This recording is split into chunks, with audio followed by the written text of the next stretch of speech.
যারা পাপিষ্ঠ, যারা ভালো মানুষ নয়, তাদের কবরের হালতটা কি হবে? প্রিয় নবী সাল্লাল্লাহু আলাইহি ওয়াসাল্লাম সে প্রসঙ্গেও বলেছেন, ফেরেশতা তাকেও তুলবে।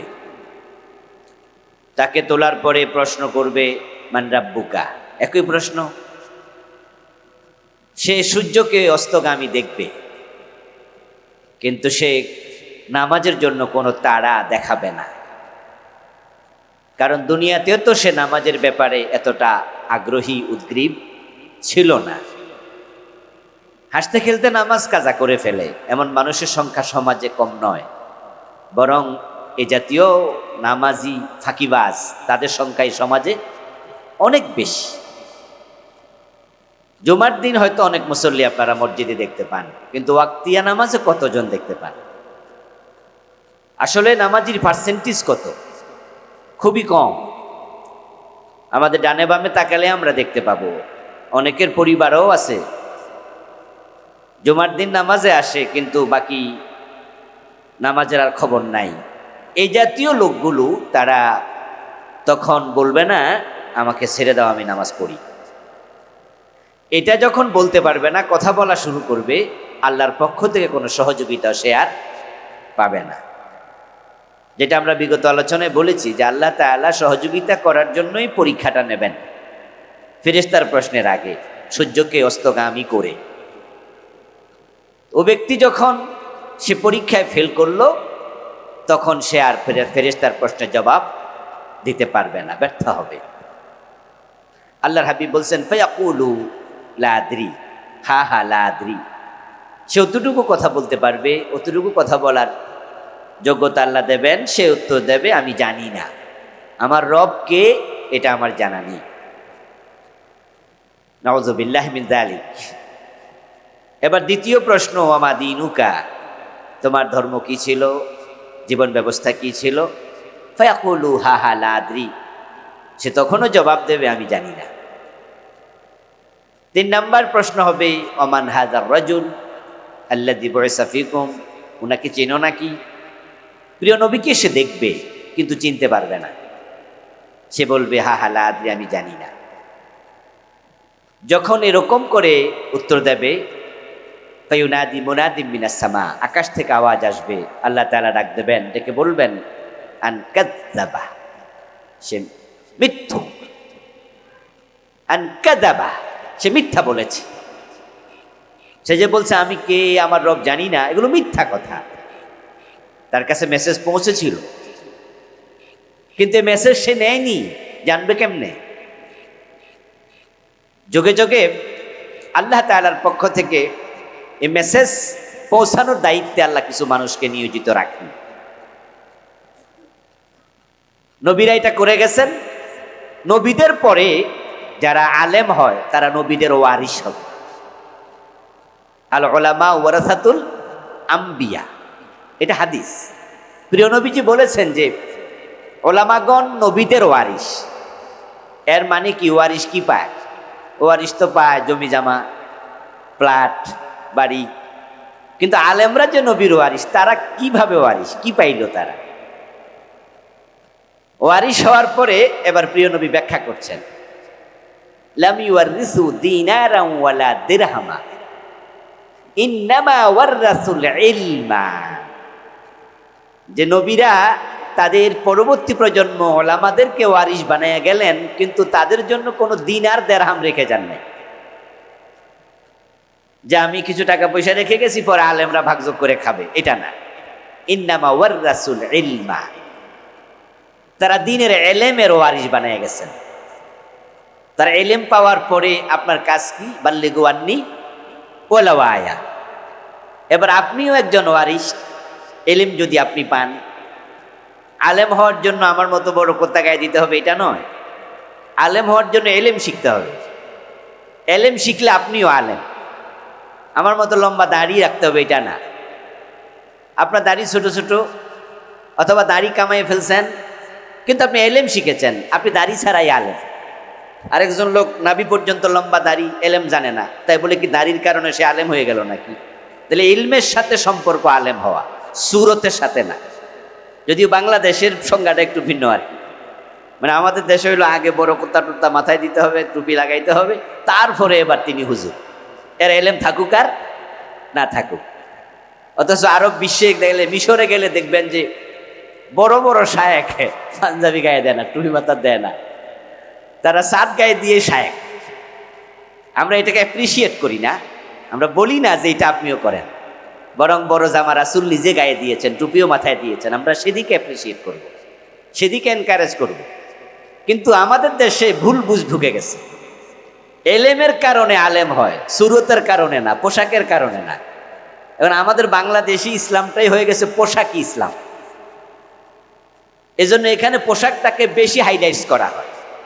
পোশাকের ভূমিকা আছে, গৌণ, মুখ্য নয়। মুখ্য ভূমিকা এলমের, কিন্তু বাংলাদেশে ভূমিকা পোশাকের হয়ে গেছে মুখ্য, এলমের হয়ে গেছে গৌণ। যার কারণে টুপি টাপি মাথায় দিয়া, পাঞ্জাবি গায়ে দিয়া যা হলো ফি সাহেব হয়ে যায়। শুধু আলেম না, হে আলেম সালা, ও তো মুহাদ্দিস, এমন জাহেল ফিরের অধীনে মুরিদ হইয়া বসে আছে। ওখানে গিয়ে সামনে বসে থাকে, পীর উপরে বসে থাকে, কারণ ফির তো খেলাপথ পাইছে, ওর বাবা ওরে খেলাপথ দিয়ে গেছে। এলেম থাকুক আর জাহেল পীর হয়ে গেছে।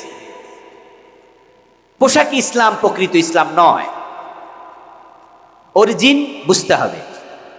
তো প্রিয় নবী বললেন যে আলেমরা নবীদের ওয়ারিস, আর আলেমদের জন্য তারা রেখে গেছে এলেম। যে এলেম পাওয়ার পরে আপনার দায়িত্ব কি? যতটুকু পেয়েছেন অতটুকু নিজের মাঝে রেখে দেবেন না পৌঁছায় দেবেন? এটা রাসূলের দেয়া দায়িত্ব। এই দায়িত্ব যদি আপনি পালন না করেন, মানে আপনি প্রিয় নবী সাল্লাল্লাহু আলাইহি সাল্লামের একটা নির্দেশ অমান্য করলেন। এই যে আমার সামনে যারা বসে আছেন না, আপনারা কিন্তু সকলে আলেম, কারণ আপনি কিছু না কিছু তো শিখেছেন। যে কোরআনের 30 পারা তাফসীর জানে, অর্থ জানে, বোঝে, সে 30 পারার আলেম, বড় আলেম। যে এক পারা জানে, সে এক পারার আলেম, ছোট আলেম। যে এক সূরা জানে, সে এক সূরার আলেম। এই জন্য হাদিসটা কি? ওয়ালাউ আয়াতান, একটা আয়াত যদি জানো সেটার আলেম, এটাও তুমি অন্যের কাছে পৌঁছিয়ে দাও। এইভাবে ইসলাম টিকে থাকবে, পৌঁছিয়ে দেওয়ার মাঝে টিকে থাকবে। আর যদি পৌঁছিয়ে দেওয়া বন্ধ হয়ে যায়, পরবর্তী প্রজন্ম ইসলাম আর পাবে না। এখন আপনারা পৌঁছাবেন তো দূরের কথা, বরং যতটুকু নিজে শিখছেন ওটুকু জমা করে রাখছেন। আর আমরা যারা পৌঁছাই, বরং আমাদের ব্যাপারে আপনাদের অভিযোগ হলো, হুজুর মানুষ তো করবো কি আর, এরই কাম। মনে হয় যেন হুজুরের কাজটাই দুনিয়া সবচেয়ে অপ্রয়োজনীয় কাজ হচ্ছে। অথচ এই কাজের দায়িত্বটা আপনার ঘাড়েও কিন্তু আছে। তা আপনি যখন এটা করছেন না, কথা ছিল যারা এই কাজটা করছে তাদেরকে পিছন দিয়ে একটু ধাক্কা দিয়ে সামনে আগাইয়া দেয়া, যে মাশাআল্লাহ হুজুর, আপনাকে ধন্যবাদ, এই কাজটা আপনি করে যান, কিছু লাগলে আমরা আছি। এই কাজটা তো আমারও উচিত ছিল। তো যেহেতু আমি পাচ্ছি না, আমার ব্যবসা, আমার চাকরি, অথবা আমার যোগ্যতা নাই, অথবা আমি হেজিটাইট ফিল করি, আপনি জানার পরও কিন্তু বলছেন না, কারণ বললে মানুষ জানি কি কয়। এরকম কারণেও কিন্তু আমরা অনেক সময় জানা কথাও সংকোচ করে বলি না। আপনার সামনে একজন অন্যায় করছে, আপনি বুঝছেন যে এটা ঠিক না, যা উনি করছেন বা উনি বলছেন, বলাটা মনে সঠিক না, কিন্তু আপনি এখানেও বাধা দিচ্ছেন না, অথবা সত্যটা আপনি তুলে ধরছেন না, সংকোচ করছেন। তো এখন যিনি তুলে ধরছেন, ধরেন আরো এক ভাই এটা তুলে ধরছে, এবার আপনি তো তার পক্ষে দাঁড়িয়ে যাওয়ার কথা। আপনি তখন বলার কথা যে উনি বলছেন এটাই মনে ঠিক এবং এটাই হওয়া উচিত, এটাই হাদিসে আছে। এভাবে দিনের প্রচারটা আল্লাহ তাআলা কিছু মানুষ দিয়ে চালিয়ে রাখবেন, এটা আল্লাহর সিস্টেম। এই জন্য কবরস্থ ব্যক্তি যখন বলবে আমার রবকে আমি জানি না, আল্লাহ আওয়াজ করে বলবে মিথ্যা কথা বলেছে, কারণ তাকে জানানোর জন্য কিছু লোক জমিনে ছিলই। এই যে থাকবে মেসেজ দেওয়ার জন্য, এটা আল্লাহর সিদ্ধান্ত। এই জন্য যখন মাদ্রাসার হুজুরদের বেতন ছিল না, এখন তো আমরা যারা সরকারি মাদ্রাসায় পড়াই, আমরা কিন্তু মোটা অঙ্কের বেতন পাই, কলেজের সমান।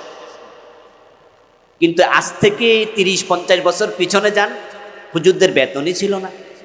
আচ্ছা, তখনও কি বিনা পয়সায় কিছু হুজুর পড়ায় নাই? এলাকার মক্তবে কয় টাকা বেতন দিছিলেন তখন? আপনারা তো সবাই মক্তবে ছাত্র ছিলেন, আমরা তো মক্তবেই শিখেছি আলিফ বা তাসা। এখন তো আলহামদুলিল্লাহ অনেকে টাকা দিয়া হুজুর বাড়িতে এনে পড়ায়, কিন্তু আমাদের সময় তো আমরা সবাই মক্তবেই যেতাম। বেতন দিছেন কত? ওই হুজুররা না খাইয়া পড়াইছে। ওই মক্তবে কিন্তু আপনাকে সর্বপ্রথম লা ইলাহা ইল্লাল্লাহু মুহাম্মাদুর রাসূলুল্লাহ কালেমাটা হুজুর শিখাই দিছে। আপনার মা বাবাও তো পাঠাইছে, কিন্তু শিখাইছে হুজুরে। তা আপনি আল্লাহকে চেনার পরে, রব হিসাবে জানার পরে কবরে গিয়ে বলবেন আমি জানি না, আল্লাহ বলবে মিথ্যা কথা বলছো, জানানোর লোক ছিল। আজকের এই দিনেও আলহামদুলিল্লাহ তাম দুনিয়াতে এই মেসেজগুলো দেওয়ার জন্য লোক আছে, কাজ করছে। পীর সাহেব হুজুররা কাজ করছে, আলেমরা কাজ করছে, বক্তারা কাজ করছে, জুমার মসজিদে খতিবরা কাজ করছে। বাংলাদেশে এমন জুমার মসজিদও এখনো আছে হুজুরের বেতন মাত্র পুরা মাসে 500 টাকা। গ্রামে গেলে এমন জুমার মসজিদও খুঁজে পাবেন যে 2000-3000 টাকা 5 ওয়াক্ত নামাজ সহ।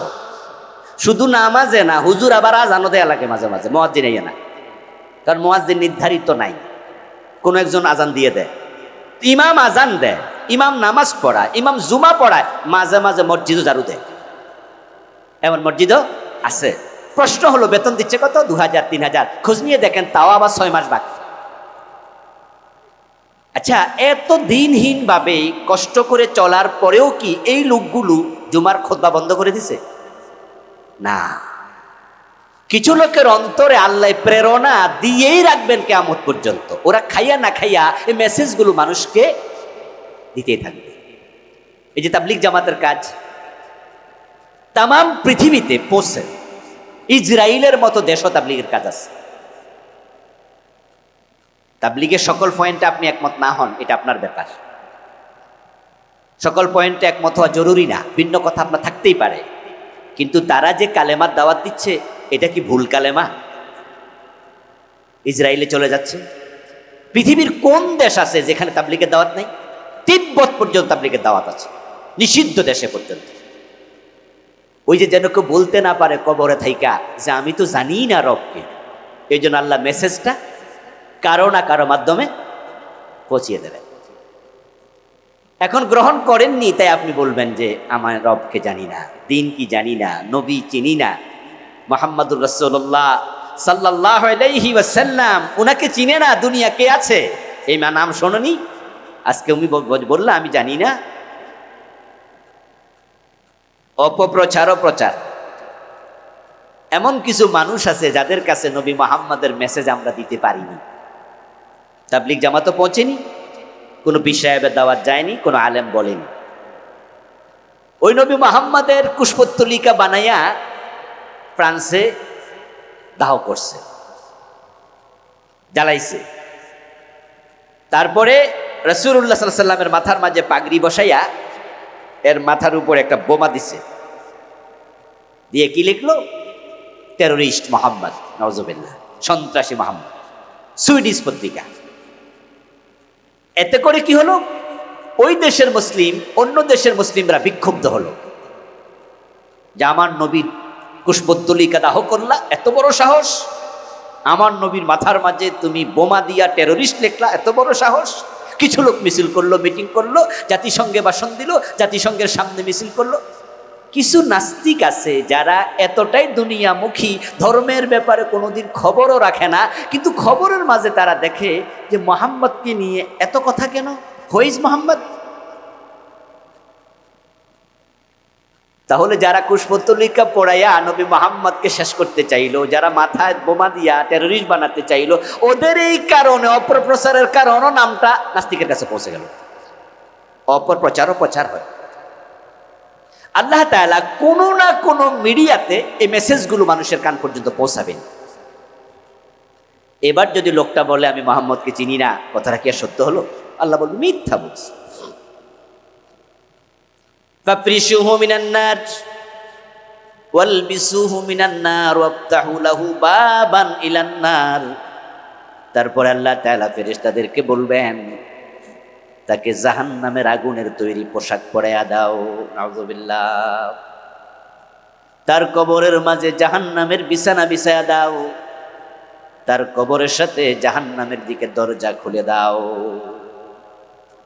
ফেরেশতারা তার গা থেকে, তার গায়ের মাঝে জাহান্নামের পোশাক পরাইয়া দেবেন, কবরের মাঝে জাহান্নামের বিছানা বিছাইয়া দেবেন, তারপরে কবরের সাথে জাহান্নামের একটা দরজা খুলে দেবেন। জাহান্নামের আগুন এসে তার কবরটা পুরাটাকে সে নেবে, পুরা কবর জাহান্নামের অগ্নিকুণ্ডে পরিণত হবে।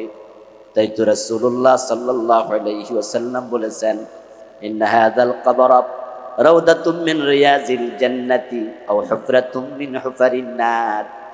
এই মাটির গর্ত কারো জন্য জান্নাতের টুকরা, কারো জন্য জাহান্নামের অগ্নিকুণ্ড। এখন পুরাটা কবর এবার জাহান্নামের আগুনে ভরপুর হয়ে যাবে, নাউযুবিল্লাহ। জাহান্নামের পোশাক, হেলমেট, লোহার পোশাক পরিয়ে দেয়া হবে।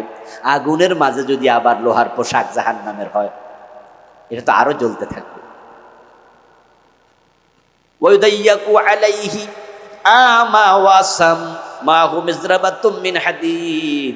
তারপরে দুইজন ফেরেশতা মুনকার নকির বেরিয়ে যাবে, সাথে সাথে একজন ফেরেশতা কবরে ঢুকবে, যে ফেরেশতা হবে অন্ধ এবং বধির। তার হাতে থাকবে একটা বড় লোহার হাতুড়ি। ওই লোহার হাতুড়ি নিয়ে অন্ধ এবং বধির ফেরেশতা এসে কবরে ঢুকে এই জাহান্নামের পোশাক পরিহিত অবস্থায় আগুনের ভিতরে ওই হাতুড়ি দিয়া তাকে পিটাতে শুরু করবে। কবরস্থ ব্যক্তির চিৎকার শুনবে না, কারণ সে বধির, এবং তার আকুতি কাকুতি মিনতি দেখবে না, কারণ সে অন্ধ। প্রিয় নবী বলছেন, ওয়ালাউ দুরিবা বিহা জাবানুন লাতালা সারা তুরাবাম। ওই হাতুড়ি এত ওজন হবে, যদি কোনো পাহাড়কে আঘাত করা হতো, একটা আঘাতে পুরা পাহাড় ধুলি বালি হইয়া উড়ে যেত। লা সারা তুরাবা, পাহাড় ধুল হয়ে যেত, বালি হয়ে যেত। এত ওজন হবে সেই হাতুড়ির, এটা দিয়া তাকে পিটাতে শুরু করবে। পিটানোর পরে সে নিঃশেষ হয়ে যাবে না, বরং আল্লাহর মাঝে তাকে আবার ঠিক করবে, আবার পিটাবে, আবার ঠিক করবে, আবার পিটাবে। আর জাহান্নামের আগুন তো জ্বলছেই। ওয়ায়ুদাইয়াকু আলাইহি 99 তিননিনা তালদাগুহু ওয়া তানহাশুহু ইলা ইয়াউমিল কিয়ামাহ। প্রিয় নবী সাল্লাল্লাহু আলাইহি ওয়াসাল্লাম বলছেন, তারপরে তার কবরের মাঝে এমন সাপ দেয়া হবে, যে সাপের নাম হবে তিন্নিন। ওই সাপগুলো তার কবরে আসার পরে তাকে সবল মারবে, তাকে কামড়াতে শুরু করবে। এর মাঝেই লাওয়ান্না তিন্নিনান নাফাখা ফিল আরদি মান বাতাতা খাদরা। প্রিয় নবী বলেন, তিন্নিন নামক 99টি সাপ তাকে একসাথে সবল মারবে, কামড়াবে। তার বিষ এত বেশি, যদি একটা সাপ দুনিয়ার দিকে কখনো নিঃশ্বাস ফেলে দিত, তার নিঃশ্বাসের বিষের কারণে পৃথিবীতে কোনোদিন সবুজ গাছপালার জন্মই নিত না। তার নিঃশ্বাসের বিষ হবে এত জঘন্য, তাহলে তার সবলের মাঝে কি পরিমাণ বিষ থাকবে।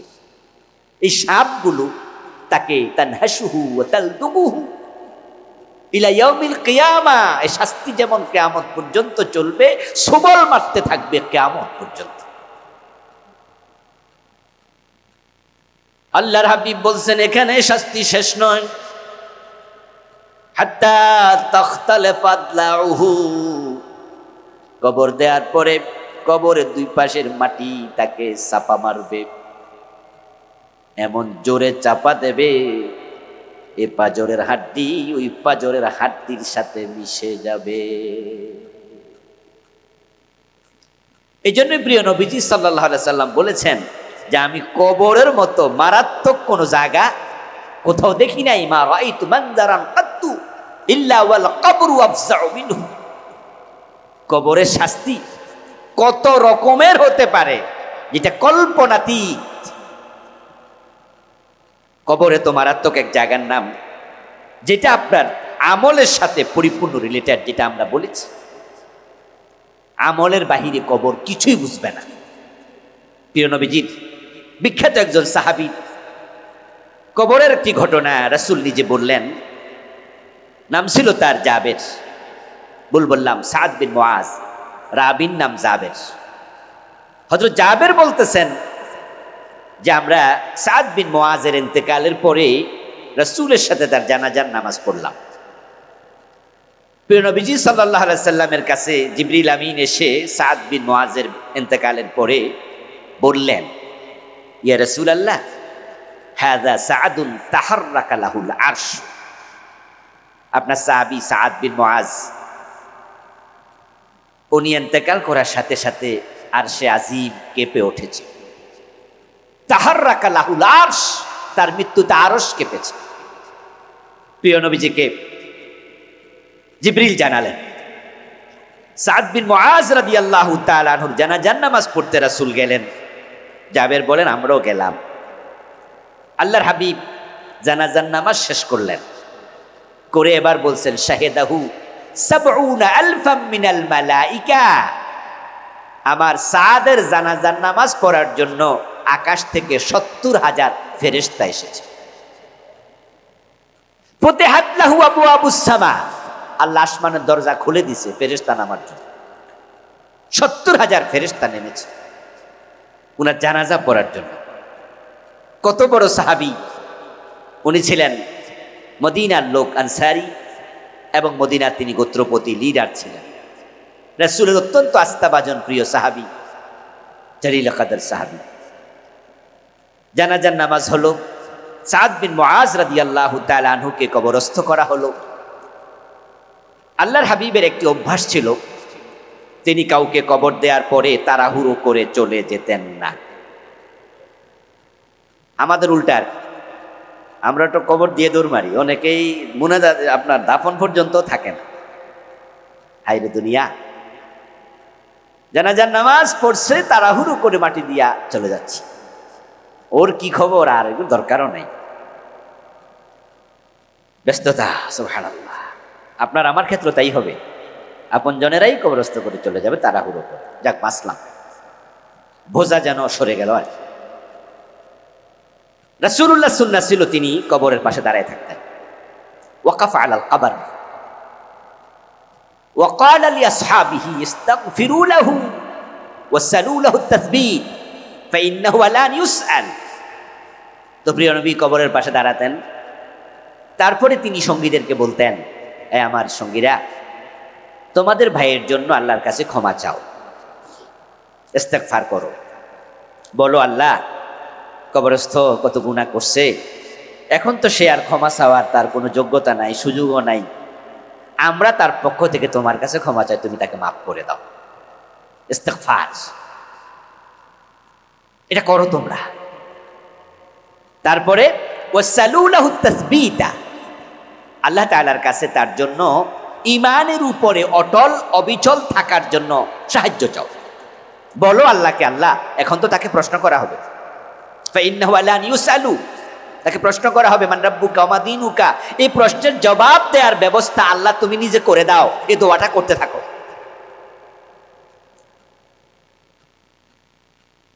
এটা আল্লাহর নবী তার সাহাবী যারাই ইন্তেকাল করতেন, তিনি হাজির থাকতেন, এটা করতেন। তো সাদ বিন মুআজের কবর সমান করে দেয়া হলো। হযরত জাবের বলছেন, ফালাম্মা সুব্বিয়া আলাই, যখন তার কবর সমান করে দেয়া হয়েছে, তো অন্য সাহাবীর ক্ষেত্রে তিনি যা বলতেন, আজকে তিনি তার ব্যতিক্রম কিছু করলেন। আজকে আমাদেরকে বললেন না যে তার জন্য ক্ষমা চাও, বললেন না আল্লাহর কাছে তার ঈমানের অটলতা চাও, এটা বললেন না। বরং তিনি নিজ থেকে সুবহানাল্লাহ সুবহানাল্লাহ বলে জোর আওয়াজ করতে শুরু করলেন। ফালাম্মা সুব্বিয়া আলাইহি ফাকালা সুবহানাল্লাহ সুবহানাল্লাহ সুবহানাল্লাহ ফাকুলনা মাআহু সুবহানাল্লাহ সুবহানাল্লাহ কাসীরা তাবিলা। অনেক লম্বা সময় ধরে রাসূল সুবহানাল্লাহ বলছে, আমরাও প্রিয় নবীর সাথে সুবহানাল্লাহ সুবহানাল্লাহ বলতে শুরু করলাম। ফাসাব্বাহনা তাবিলা, অনেক সময় ধরে। সুম্মা কাব্বারা ফাকাব্বারনা, তারপর প্রিয় নবী সাল্লাল্লাহু আলাইহি ওয়াসাল্লাম এবার বললেন আল্লাহু আকবার, আমরাও বললাম আল্লাহু আকবার।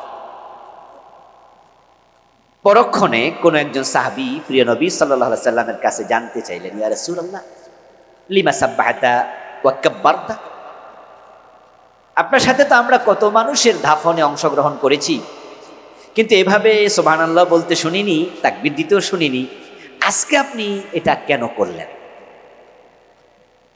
আল্লাহর হাবিব জবাব দিচ্ছেন, লাকাদ তাযায়াকা আলা হাযাল আবদিস সালিহ কবরুহু সুম্মা ফাররাজাল্লাহু আনহু। কারণ শোনো, আমি কবরের উপর দাঁড়ালেও কবরের ভিতরের খবর জানি এবং দেখি। আমি সাদের কবরের পাশে দাঁড়ালাম আর দেখতে পেলাম কবরের দুই পাশের মাটি তাকে চাপা দেওয়ার জন্য আসছে। আর কবরের মাটি যাকে চাপা দেয়, হাত্তা তাখতালেফা আদলাউহু, পাজরের হাড্ডি একটার ভিতর একটা ঢুকে যায়। আমার সাদকে এইভাবে কবর চাপা দিয়া কষ্ট দেবে, আর আমি দাঁড়ায়া দাঁড়ায়া দেখবো এটা কি হয়। এই জন্য আমি সুবহানাল্লাহ, আমি আশ্চর্য হয়ে গেলাম এটা কেন হচ্ছে। বিস্মিত হয়ে সুবহানাল্লাহ বলতে শুরু করলাম। আমি সুবহানাল্লাহ বলা থামাই না। এ দৃশ্য দেখে স্বয়ং আল্লাহ কবরের মাটিকে অর্ডার করলেন, এই মাটি সরে যাও। তখন কবরের মাটি সরে গেছে। হাত্তা ফাররাজাহুল্লাহু আনহু, যে আল্লাহ নিজে মাটিকে বলছে সরো, আল্লাহ সরাইয়া দিছে। এই জন্য আমি আল্লাহকে বড়ত্ব ঘোষণা করে বললাম আল্লাহু আকবার, আল্লাহ তুমি মহান। এই হাদিস দ্বারা আমাদের জন্য শিক্ষণীয় কি? এত বড় মাপের সাহাবী, উনার কবর যদি উনার সাথে আচরণ করে, আমাদের খবর কি? প্রশ্ন হতে পারে এমন সাহাবীর সাথে আচরণ কেন করা হল? উত্তর আমাদের জানা নাই। কোন সাহাবী এই প্রশ্ন রাসূলকে করেছেন, তিনি উত্তর দিয়েছেন, এটা আমার চোখে পড়েনি। তবে ধারণা করে, অনুমান করে যেটুকু বলা যেতে পারে, হতে পারে উনার আমল নামায় এমন কোন ত্রুটি বিচ্যুতি ছিল যেটার কারণে আচরণ করা হয়েছে।